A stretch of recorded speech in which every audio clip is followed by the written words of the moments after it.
Hey everybody, welcome to the video. Let's go over the 6-game MLB DFS slate for today on Draftkings. But before we continue, as always, if you guys could just leave a like, and if you're new to the channel, you might as well hit that subscribe button. I'm here all season long trying to help you guys become better MLB DFS players and cover other sports as well. So if you're going to keep coming back to the channel each and every single day or each and every single week, you might as well hit that subscribe button and turn the notification bell so you don't miss out whenever I post new videos.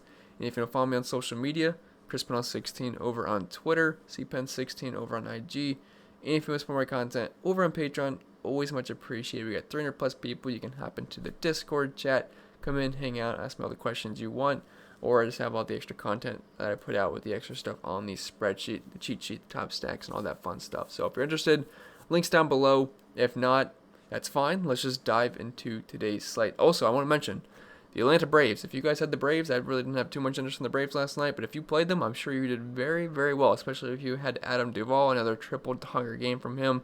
That was a pure football score. If you're just scrolling on the MLB app, man, that was like absolutely insane. What was it, 29-8 final score, I think it was?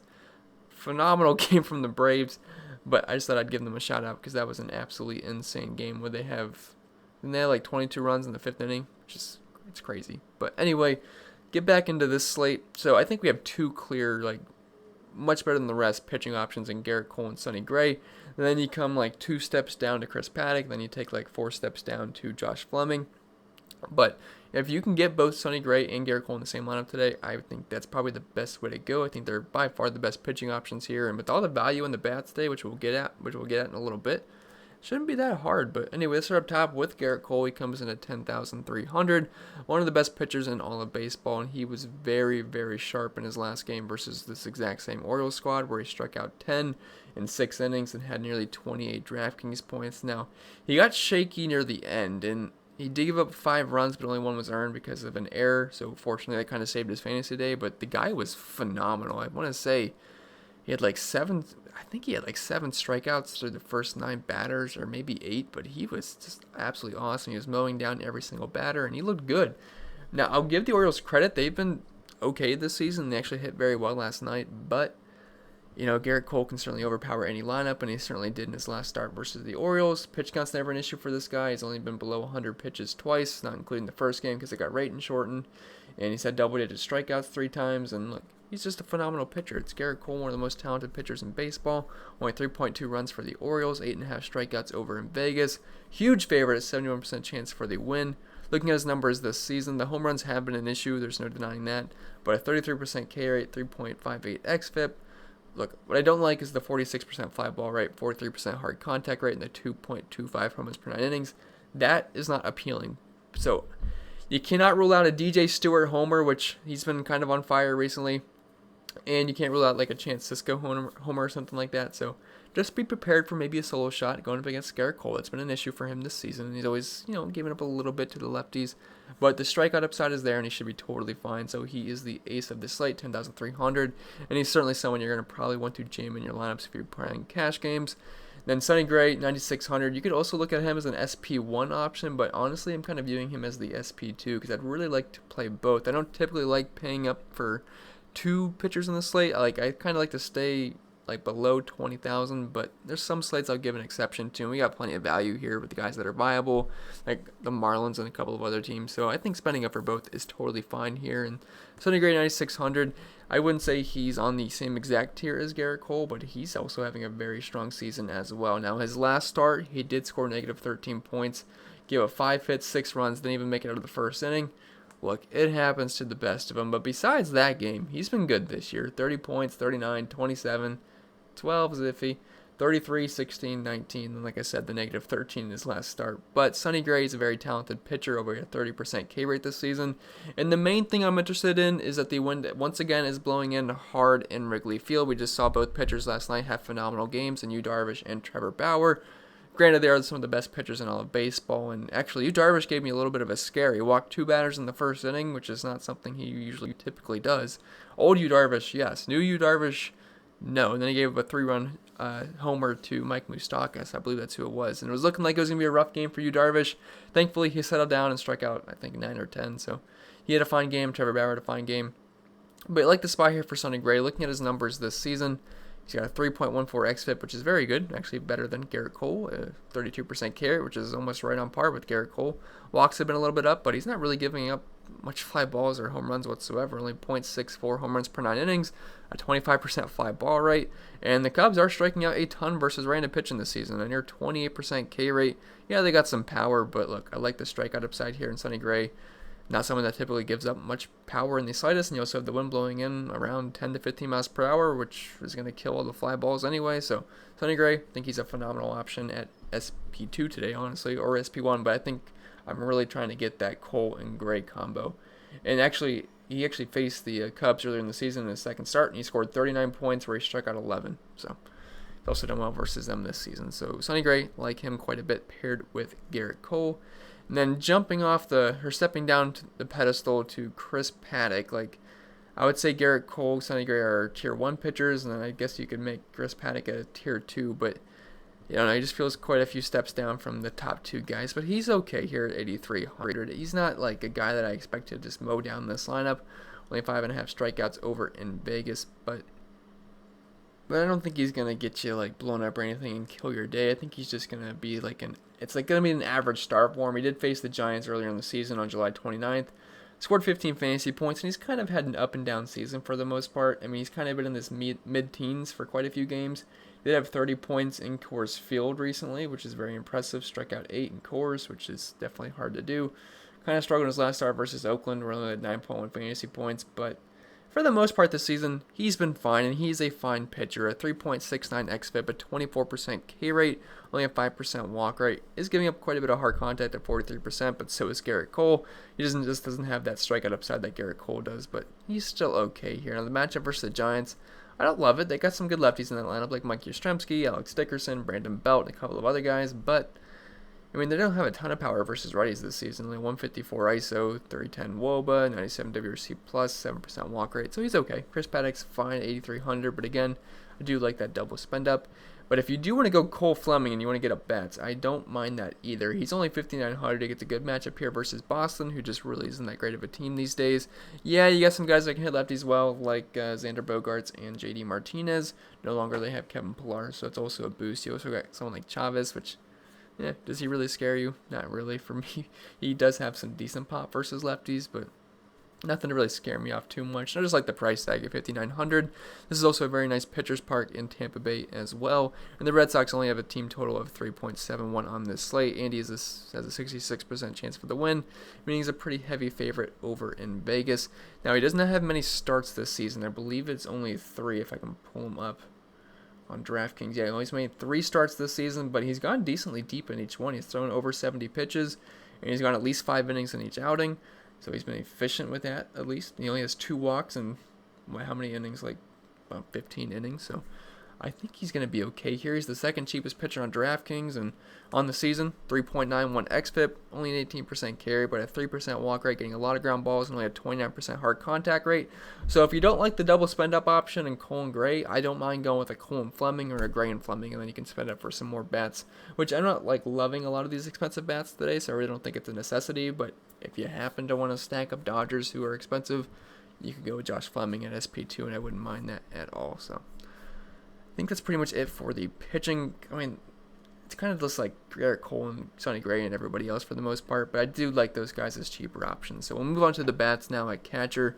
We have Gary Sanchez at 4,700, and the Yankees, I kind of didn't really mention them, but they are one of the more expensive stacks that I do have interest in, but really the only expensive guys are Gary Sanchez, Luke Voit, and DJ LeMahieu. Like, you can get the rest of the guys like Clint Frazier at 4,500, Aaron Hicks at 4K, and a couple of the other cheaper options on the Yankees as well. They're not that expensive either, but Sanchez 4,700, he's fine. He's always had power versus lefties. This season he's got a 250 ISO to the lefties, very low batting average and a high K rate, but that's kind of what you get with Gary Sanchez. But Aiken's not a guy that's gonna scare me too much. We're also in Yankees Stadium, which obviously is a fine hitter's park, not like Camden Yards, but it's still fine for hitters.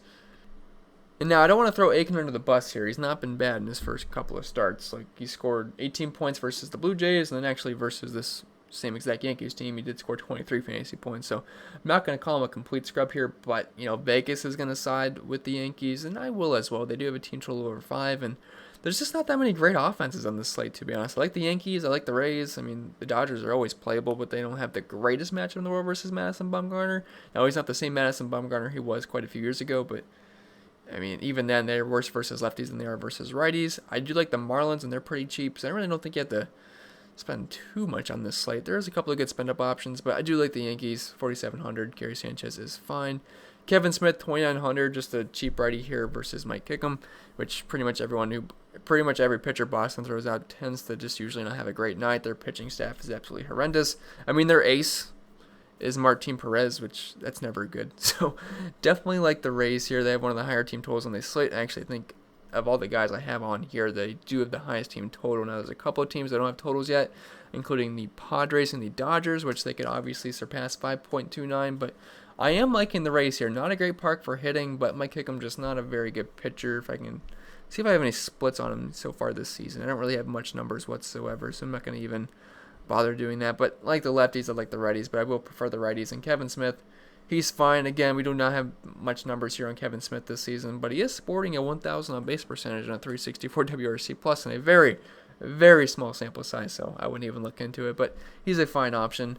Dalton Varsho, 2,300. He's cheap here, and I don't really like using guys versus Dustin May, but if you need a complete punt option, a catcher, Dalton Varsho is fine. He's actually been hitting pretty well in the past few games, so I think he's viable at that cheap price point.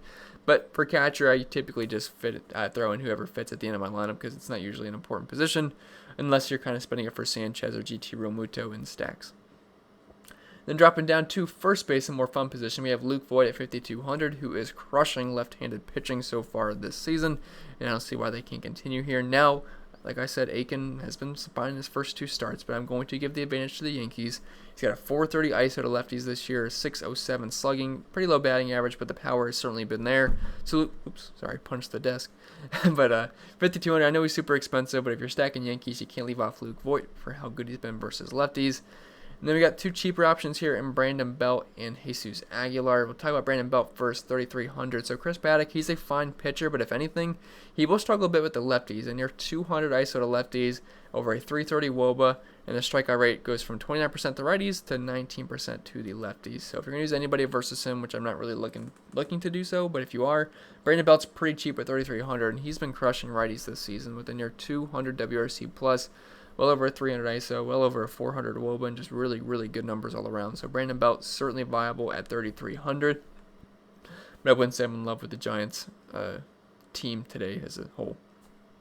Then Jesus Aguilar, 3,100. I think I'm going to be on the Marlins train once again. They've actually been doing well, and Jake Arrieta's just not a good pitcher, especially two left-handed bats.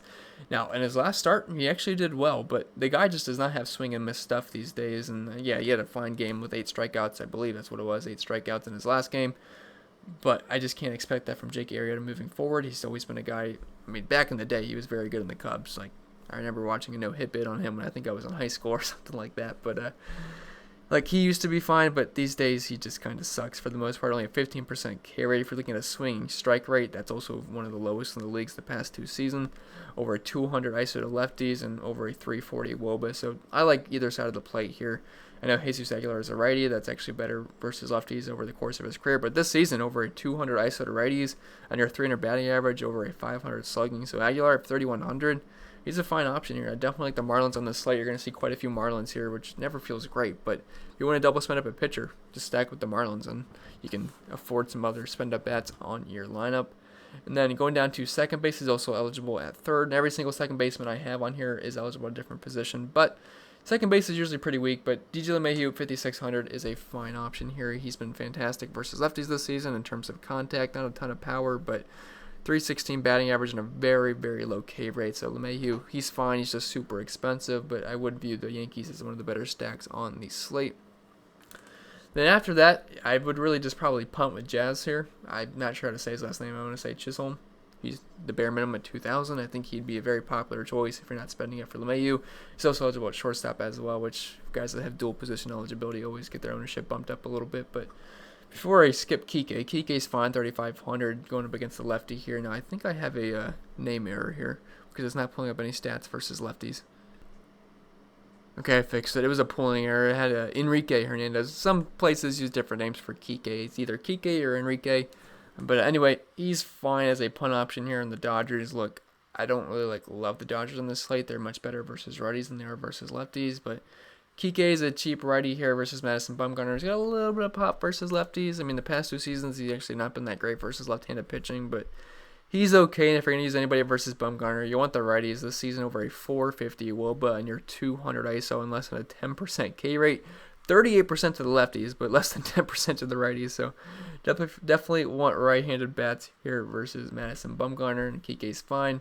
Then Jazz, like I said, he's the bare minimum, and he's actually been doing well the past couple of games. Which I forget what he did last night, but I know the previous day he did well. Yeah, I think he swept a bag too. So bare minimum, lefty here versus Jake Arrieta. So I think he's obviously going to rate out one of the better value plays on the entire slate.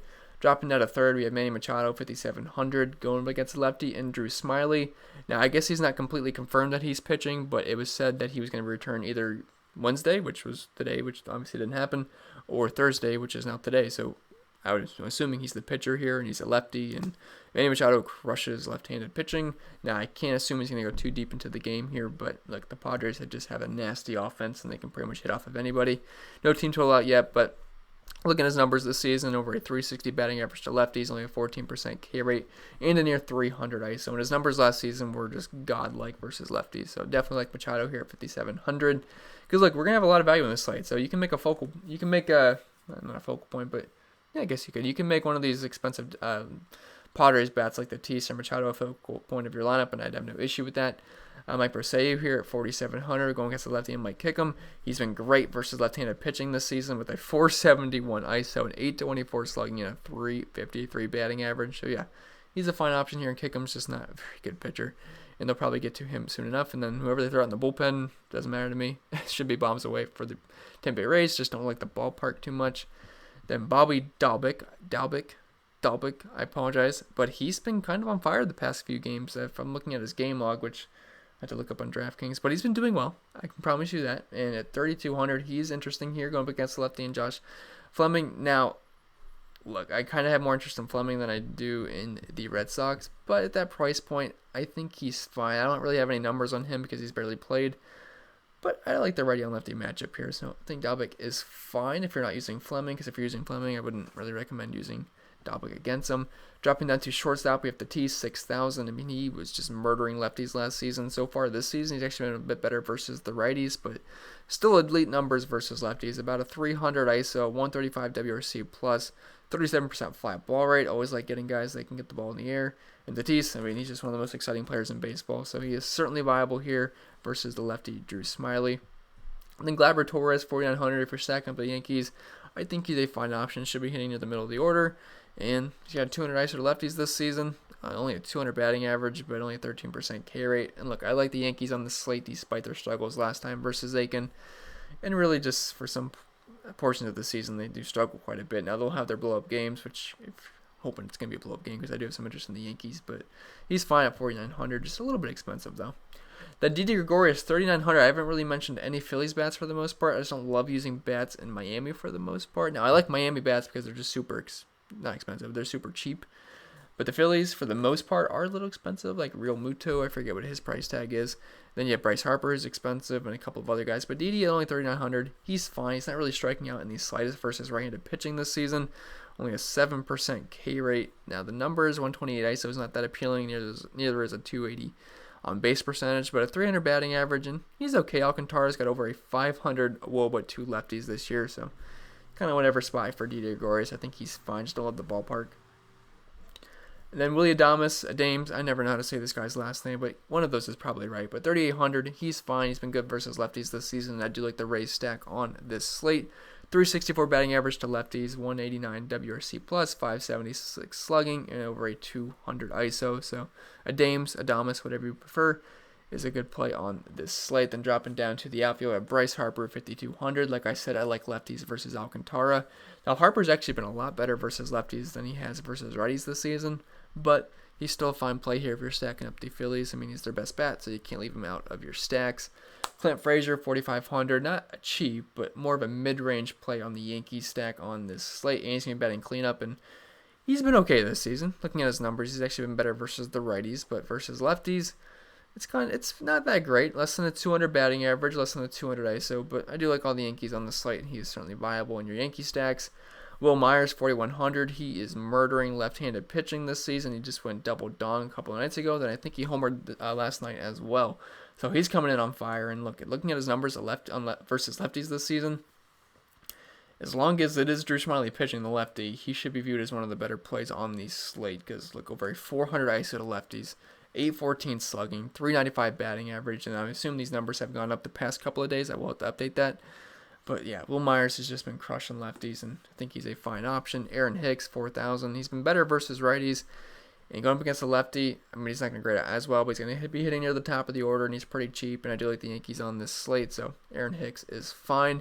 A.J. Pollock, 3,900. I've been saying the past couple of nights I want Pollock versus a lefty. Well, we're finally going to get him versus one. He's been fine versus them this year with a 360 batting average, a 282 ISO. 408 WOBA, 160 WRC+, and like I said earlier, we like right-handed bats versus Bumgarner, where the strikeout rate drops nearly 30% and over a 450 WOBA, so definitely don't mind A.J. Pollock. And like I said, we got some really good value bats today. Emmanuel Margot, Corey Dickerson, and Matt Joyce. Like, these are probably three of some of my favorite plays in the entire slate, given their price tags. And Margot, looking at his splits this season, not a great bat, but he's going to be leading off, and got a 167 ISO, 313 WOBA, 417 slugging, and a 250 batting average. That'll get the job done at 3,100. And he's on a stack that I like quite a bit on this slate, and he's going to be leading off, so definitely like Margot here. Then Corey Dickerson, 3,000. Look, I love the lefties here versus Jake Arrieta, and Corey Dickerson is going to grade out as one of the best plays on the entire slate. Only 3,000 leading off versus Jake Arrieta. He's always been fine versus right-handed pitching, and we definitely like lefty bats versus Jake. And then Matt Joyce, just a cheaper version of Corey Dickerson. He just recently homered. I think that was 2 nights ago. I'm not sure what he did last night. But Matt Joyce can be batting cleanup at only 2,100, so he's a fine option here. Looking at his splits this year, 410 on base percentage versus righties, and a 300 batting average. So Matt Joyce is fine, and that's pretty much going to be it for the video, guys. So I hope it was helpful. If it was, make sure you leave a like. And if you're new to the channel, make sure you hit that subscribe button. It really helps me out. I really do appreciate it. And enjoy football today. I'm sure most of you are going to be watching football, so I can't imagine this video is going to get many views, but I know some of us are still going to be playing baseball, so I wanted to make the video for you. So yeah, that's pretty much going to be it. Hope you guys enjoy your Thursday, and I'm looking forward to the weekend soon, because we got football, we got NASCAR, we got baseball, we got the NBA. It's going to be fun. It's going to be fun stuff.